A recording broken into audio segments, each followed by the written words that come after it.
Estamos viviendo en un tiempo incierto, pero Dios ha dado luz al mundo en su profecía. Prepárate para escuchar el programa Historias Proféticas del Mundo con Álvaro de la Cruz. Saludos. Invitamos a los que escuchen este programa y quieran ponerse en contacto con nosotros, dirigirse al WhatsApp más 57 321 296 59 56. Más 57 321 296 59 56. En esta ocasión, hacemos un interesante viaje en el tiempo, hacia el pasado, y nos vamos a meter en los primeros años de la vida del personaje estelar de esta serie. Hoy presentamos La niñez de Constantino, episodio 2.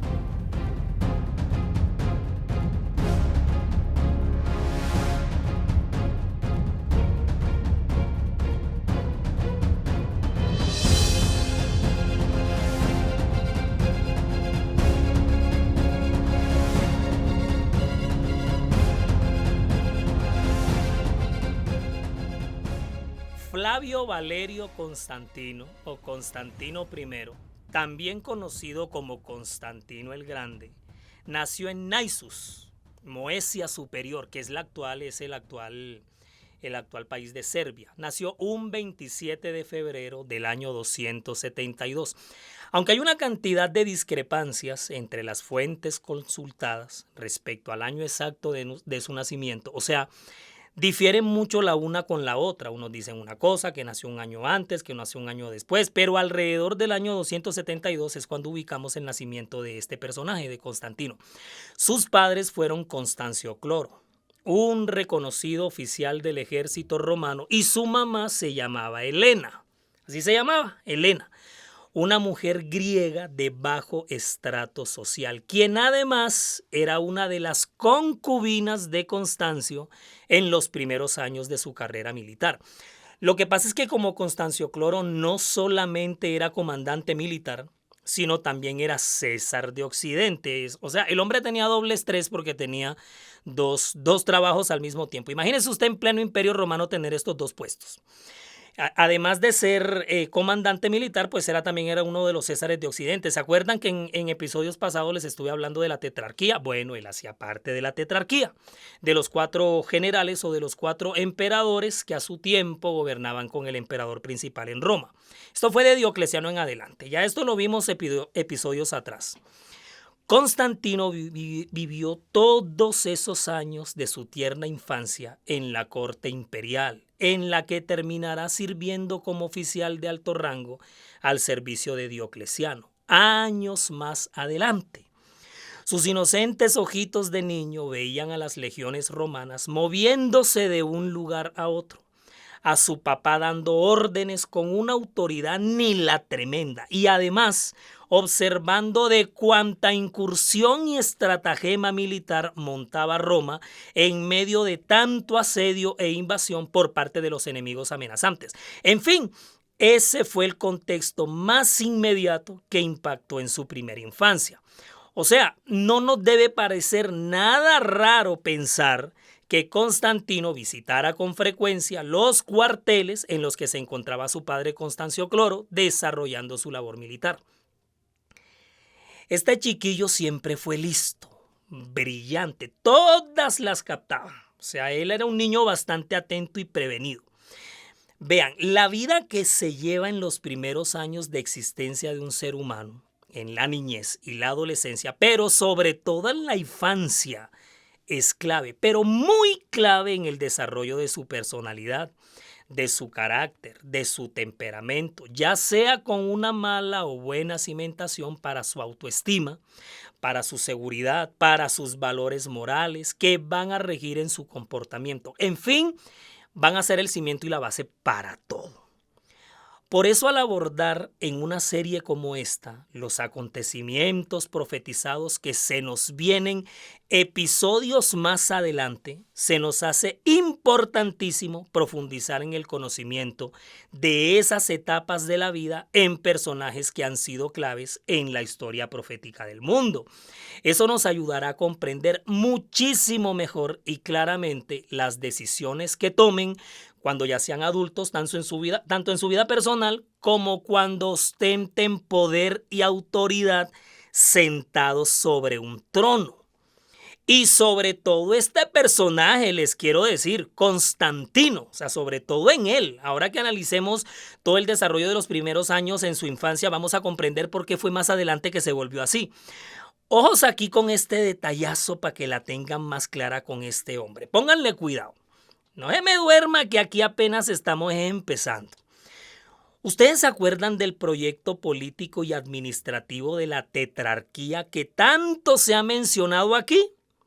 Bueno, como la tetrarquía fue aquel régimen político que tras la anarquía del siglo III consiguió dar al Imperio Romano 20 años de estabilidad, en ella se nombraron dos Augustos, que son Diocleciano y su amigo Maximiano, los cuales a su vez tenían como subordinados a dos Césares, Galerio y Constancio Cloro respectivamente. Constancio Cloro es el oficial romano papá de Constantino, no lo olviden, ¿listo? ¿Claro hasta ahí?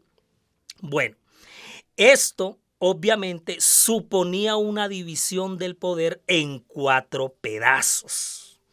Aunque la supremacía, la última palabra siempre la tuvo Diocleciano, el emperador supremo, quien eligió por sus méritos, ¿ok?, a los componentes, todos militares de probada experiencia.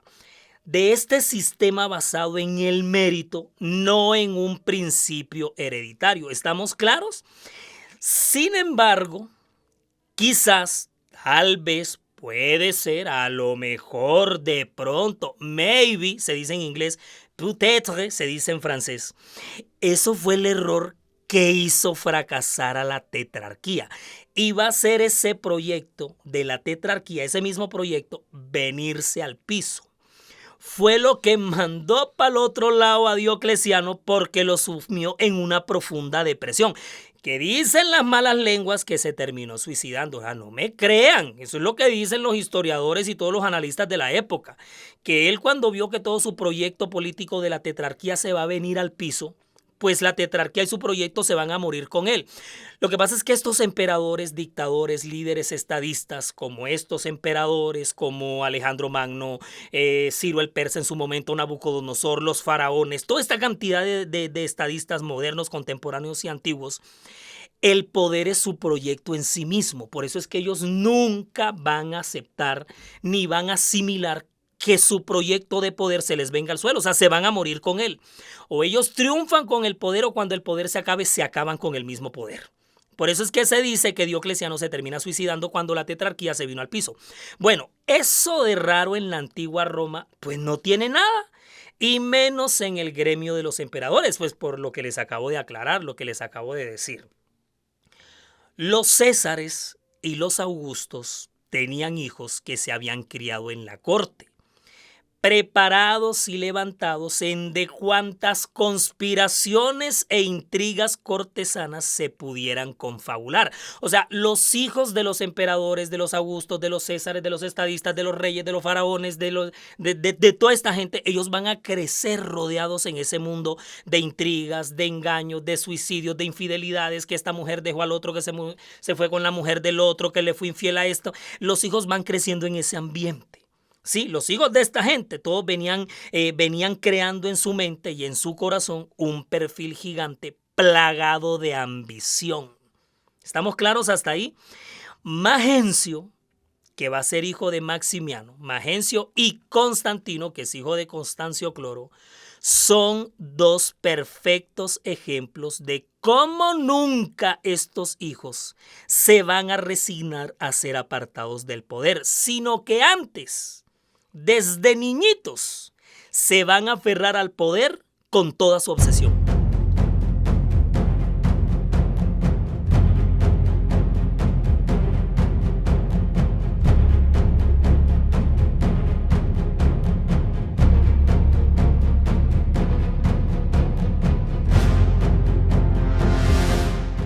Todo nuestro contenido está disponible para reproducir y descargar desde nuestras cuentas, canales y perfiles, desde las redes sociales, sitio web y plataformas. Usted nos encuentra en todos lados como La Historia Profética del Mundo, en Spotify, Google Podcast, en Facebook, Instagram y TikTok. En YouTube, siga nuestro canal. Dele me gusta a los videos y active la campanita de notificaciones para que le llegue de inmediato cualquier contenido que se vaya compartiendo.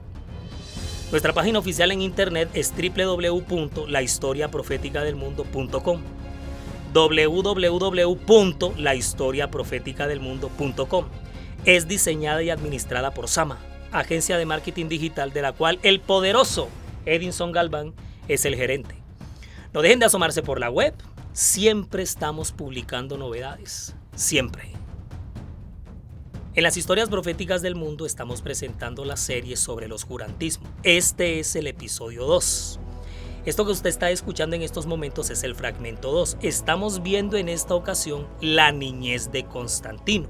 Estamos echando el cassette para atrás en los primeros años de vida de este personaje, el más icónico de la etapa histórica que conocemos como el oscurantismo o el tercer sello profetizado por el Apocalipsis. Constantino, Flavio Valerio Constantino o Constantino I, también conocido como Constantino el Grande. Resulta que mientras la carrera de su papá, Constancio Cloro, iba en ascenso porque se iba abriendo camino en el gobierno romano hasta convertirse en el segundo al mando como César bajo el emperador Diocleciano, Constantino va a vivir sus primeros años de infancia es en la corte de este emperador, de Diocleciano. Por lo tanto, la educación que Constantinito va a recibir va a ser de primerísima calidad. Le van a enseñar a escribir tanto en latín como en griego. También aprendió sobre filosofía griega. Mira lo que tiene en la cabeza este muchacho, este Constantino el Grande desde niño. En estos y en muchos otros, imagínate, va a aprender sobre mitología. Y para que se priven, le enseñaron hasta teatro a Constantino desde niño, ¿cómo le parece? Y aunque vivió una vida privilegiada en estos y muchos otros sentidos, este chiquillo fue utilizado como una especie de rehén por parte de Diocleciano. Escuché bien este punto que es importantísimo. Sí, o sea, en la propia corte es como si Constantino desde niño estuviera secuestrado. Él va a ser utilizado como una clase de rehén por parte de Diocleciano y todo para asegurarse de que el papá de Constantino siempre permaneciera leal a Diocleciano. ¿Cómo vieron esa jugada ahí? ¿Cómo vieron esa ahí? Así era el nivel de fidelidad y lealtad por interés en el gremio imperial romano, que hasta los hijos de los unos y de los otros eran usados de manera privilegiada para echarse al bolsillo a los del mismo combo. Cosa fuerte esto, oiga, tenaz. O sea, eso no está solamente pasando en este momento. Esto es viejísimo, esta jugada es vieja. Y para que también vayamos entendiendo su futuro papel cuando llegue a ser emperador de Roma, que se va a ir cocinando desde estos primeros tiernos años, el pequeñuelo Constantino va a ser un diminuto testigo de la sanguinaria y horrenda persecución y el asesinato de los cristianos por parte de Diocleciano. Y esto tuvo un impacto duradero en él. Nunca lo va a apartar de su cabecita. Ahí va a estar palpitando siempre, siempre. Y es desde los círculos del imperio donde este chibolito conoció el cristianismo. Ya sabemos aquí por demás que desde aquellas épocas el cristianismo no era aceptado, era totalmente aborrecido por el imperio. Le tocó a él en calidad de niño y jovencito conocer de todo y observar la gran persecución. Constantinito va a recordar siempre haber tenido escaso uso de razón en su vida cuando estalló en Roma la crisis del siglo III, la que se estaba tambaleando y se aferraba a mantener las viejas tradiciones que venían heredadas siglos atrás de la antigua Roma y que tanto preservaron los emperadores de la vieja guardia. Miren, este muchachito vivió sentado en primera plana en primera línea todas las reformas de Diocleciano y su absurdo desespero al tratar de evitar a como diera lugar la extinción de la tetrarquía a la que se aferraba con las uñas. Total, que el niño Constantino tuvo una infancia rodeada de todos estos vericuetos que al interior de su cabecita iban haciendo mella, y por el resto de su vida las va a atesorar y van a reventar con toda cuando abrace el poder, cuando el poder sea todito de él y pueda hacer con él lo que a él le plazca. Y lo que es peor aún, nadie lo podía señalar ni censurar, ni siquiera cuestionarle lo que él estuviera haciendo, pues él va a ser el emperador. Pero si va a haber un hecho que va a marcar a Constantino para siempre, como a cualquier joven lo puede marcar, va a ser el nuevo matrimonio que su papá va a contraer con otra mujer. Eso fue absolutamente clave, y además de clave, impactante para él en los años de la adolescencia, porque la adolescencia de él va a coincidir como con una especie de separación de sus padres, aunque no fue que estuvieran juntos siempre, ¿no? Porque Constancio Cloro de alguna u otra forma fue un padre muy ausente, muy intermitente. Pero este hecho él lo va a marcar. Va a ser bastante clave en su desarrollo humano. Constancio Cloro conoció a Helena cuando atravesaba Bitinia. Ella era original de ahí, de Bitinia. Este hombre queda flechado, la toma como concubina y ella queda embarazada. Al nacer Constantino es reconocido inmediatamente como hijo legítimo. Esos primeros años del niño transcurrieron en medio de las campañas militares en las que Constancio Cloro participaba. Campañas militares muy victoriosas, por cierto. Esos fueron los años de las victorias en Palmira, en Guntia. Después se establecieron en la Galia porque Constancio Cloro fue nombrado tribuno ahí. Cruzó el Rin y el Danubio para enfrentarse a los bárbaros alerranos. Todos esos fueron años en los que la lactante Helena esperaba con su hijo en brazos, y cuando apenas empezaba a aprender y a hablar y a caminar, mientras su esposo se enfrentaba con los selectos enemigos del imperio. O sea, ponte tú a pensar, esa madre sola con ese niño, él viendo que cómo el imperio se robaba a su papá y cómo las campañas lo alejaban de su seno familiar, cómo su mamá quedaba sola. Mira todo este choque de trenes que este muchacho va a tener en su cabeza, porque es que esa cercanía con la mamá, esa especie de soledad que Helena va a vivir, por tanto ausencia de Constancio Cloro, lo que va a hacer es que lo va a acercar más a su hijo, él va a estar más cerca de su mamá, y esa unión va a ser muy clave. O sea, Helena va a ser un personaje muy clave en la vida de Constantino. Lo que pasa es que nosotros nos centramos a ver en el paganismo que Constantino se trajo, en la mezcolanza, en el sincretismo. Y sí, todo eso está bien porque es el cumplimiento profético. Pero si nosotros miramos la escena completa, nos vamos a meter en el papel, vamos a caminar, nos vamos a poner en sus zapatos y vamos a descubrir por qué las cosas sucedieron como sucedieron. Porque él trae este impacto y este choque psicológico en su ADN. Constantino era el único hijo de esta pareja, entre Helena y Constancio. Y cuando llegó a su edad adolescente, entre sus 16 y 17, su padre se separa de su mamá para casarse con otra.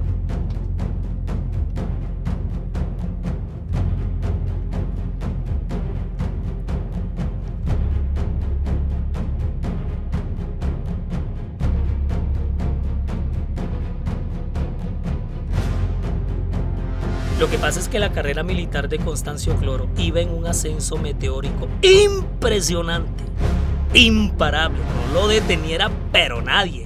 Cada vez iba más hacia arriba y conforme iba en aumento su carrera, su estatus social también. Y es por esta circunstancia que la política dinástica de la tetrarquía en la que él estaba metido, estaba atado de pies y manos y no se podía salir de ahí. Estaba prohibido salirse de ese contexto. Es esa misma política dinástica y tetrarca lo que lo lleva a repudiar a Helena, la mamá de Constantino, su hijo. ¿Están escuchando bien? A quien él le había tomado como su concubina desde su lugar de origen.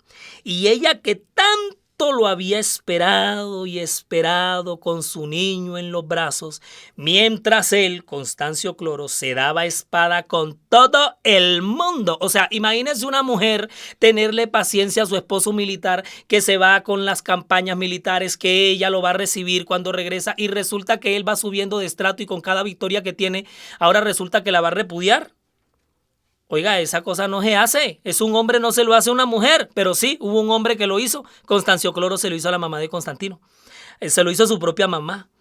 Este hombre repudia a su propia mujer por la sencilla razón de que había llegado a un nivel tal en el que su matrimonio con una mujer de condición social inferior ya no le era conveniente. ¿Cómo vieron esa ahí? ¿Ah? De 1 a 10 califiquen el acto de Constancio Cloro. ¿Cuánto le merece? ¿Cómo lo califiquen? ¿Cómo lo califican? Métase bien en el contexto para que entendamos bien las cosas. Estamos en el Imperio Romano a finales del siglo III de nuestra era. Constancio Cloro repudia, abandona y le termina la mamá de su hijo Constantino para fijar sus hijos en otra mujer de casta, de abolengo, de élite. Mejor dicho, de sangre azul, nada más y nada menos que la hija del Augusto Maximiano, Flavia Maximiana Teodora. Oiga, ¿no le suena ese nombre? Y se casa con ella y ella la convierte en su nueva esposa.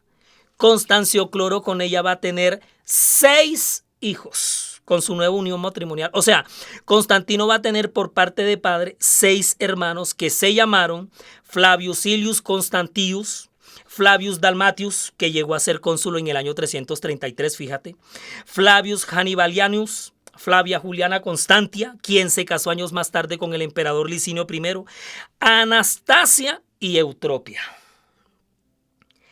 De por sí Constancio Cloro ya era un padre muy intermitente. Él estaba metido en sus campañas militares y de ahí no lo sacaba nadie. Y como eran campañas muy victoriosas, este hombre cada vez se bañaba más en triunfos y glorias. Y obviamente sus puestos de influencia en la corte imperial le llovían. Ahora sí que más Constantino va a estar más directamente apegado a su mamá. Y la influencia de ella en estos años de su etapa adolescente y de jovencito va a ser más fuerte en su educación. Todo el tiempo estaba con ella, pero teniendo muy poca oportunidad de ver a su papá debido a las fuertes ocupaciones por su oficio. Aunque Constantino frecuentemente visitaba a su papá Constancio, oye, yo toda la vida me he preguntado un fenómeno que yo he visto en los hijos que los papás los abandonan. Entre más un padre abandona a su hijo, ese hijo más quiere al papá. Qué cosa más rara, ¿no? O más rápido lo busca, lo pega, la sangre llama. Entonces Constantino va a visitar a su papá, o sea, va a querer estar con él, lo va a ir a visitar muchas veces, cuantas veces le fuera posible en los cuarteles en los que desarrollaba su trabajo como militar de alto rango. Porque de verdad que era de muy alto rango. Es en este punto donde nos resulta muy fácil y hasta obvio explicar el respeto y cariño que a lo largo de toda su vida le demostró Constantino a su mamá Helena y la marcada distancia que va a tener con su padre, quien finalmente acabará fundando, por razones políticas que ya les mencioné, una nueva familia con otra mujer.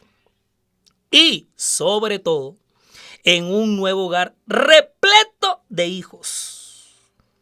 Cuando los años de su juventud temprana llegan, mucha de la gente que va a conocerlo y a rodearlo veían en Constantino un hombre de desbordante energía.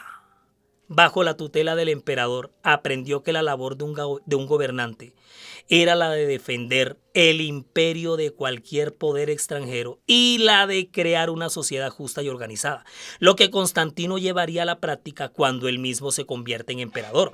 Tomen nota de todo lo que hemos relatado hasta aquí, porque nada de lo vivido él lo va a echar en saco roto. Todo eso va a brotar. Le va a respirar, pero muy fuerte cuando el poder le sea entregado. Pero la cosa va a cambiar. El giro que se viene aquí en este punto es grande. Los primeros pasos en firme de la carrera de Constantino hacia su ascenso se dan en el momento preciso, cuando su papá Constancio Cloro, en el año 293, sea nombrado el César de Occidente, Otro cargo más de fuerte influencia y estatus para este hombre. Qué cosa, ¿no? Gloria y más gloria para Constancio.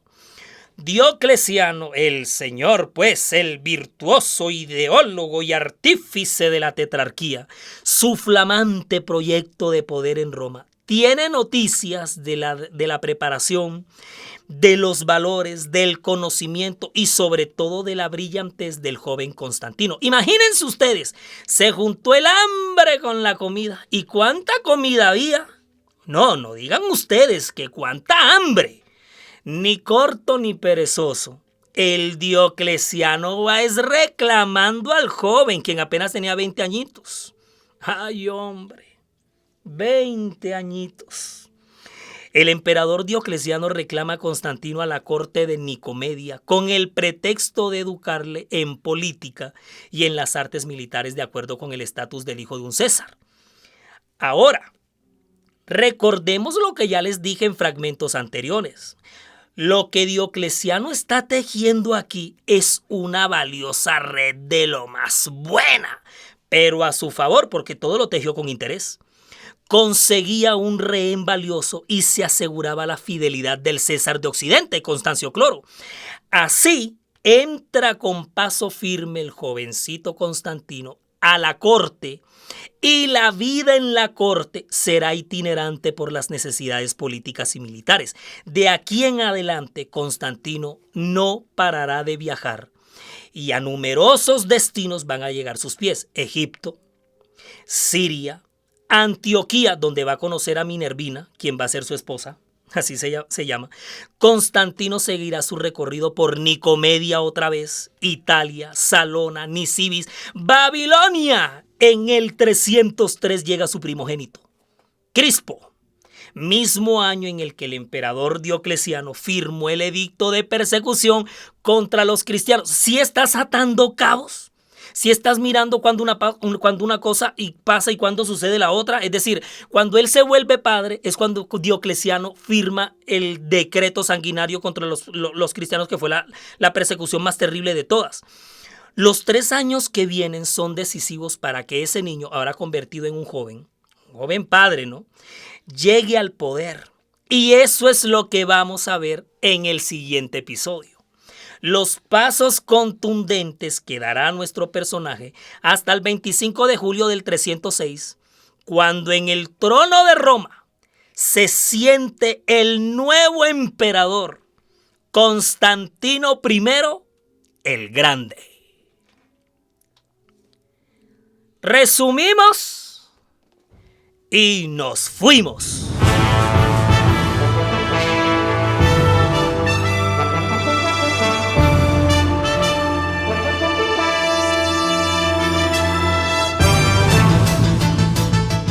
Uno, la niñez de Constantino se desarrollará en la corte del imperio durante el gobierno de Diocleciano.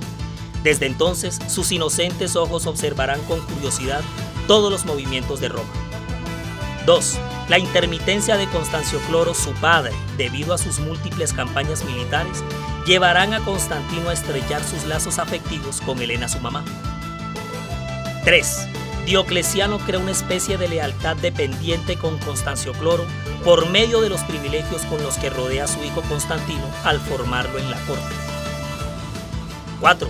A sus 20 años, Constantino inicia su carrera en la corte del imperio como servidor en Nicomedia, nombrado por el mismo emperador Diocleciano. Se casa con Minervina, con quien tiene a Crispo, su primogénito. 5.